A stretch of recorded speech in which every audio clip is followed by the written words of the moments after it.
मैथिली गीत संगीत में अहाँ सबके स्वागत अछि। हम प्रतीक्षा चौधरी अहाँ सबके समक्ष एकटा समदाउन लऽ कऽ एलहुँ हँ, तऽ ओकरा कनि सुनबै।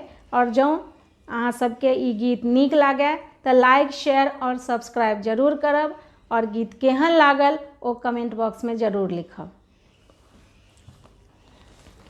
राजा जनक जी के एक बेटी सीता, एक बेटी सीता, से हो कौन सासुर जाय, से हो कौन सासुर जाय।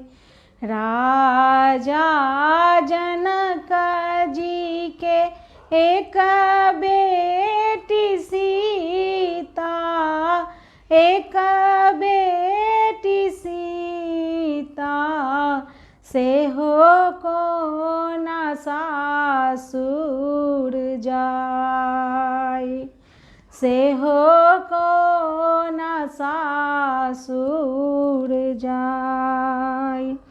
दुनिया के रीति सीता आई यहाँ देखियो, आई यहाँ देखियो, जुनी सीता होइयो बताय, जुनी सीता होइयो बताय। राजा जनक जी के एक बेटी सीता, एक बेटी सीता, से हो कौन सासुर जाय, से हो कौन सासुर जाय। एक कोस गेली सीता, दुई कोस गेली, दुई कोस गेली, तेसरा ही लागल पियास, तेसरा ही लागल पियास। राजा जनक जी के एक बेटी सीता, एक बेटी सीता, से हो कौन सासुर जाय, से हो कौन सासुर जाय। गोर लागू पैया परू भैया सहोदर, भैया सहोदर, बाबा दह पनिया पियाय, बाबा दह पनिया पियाय।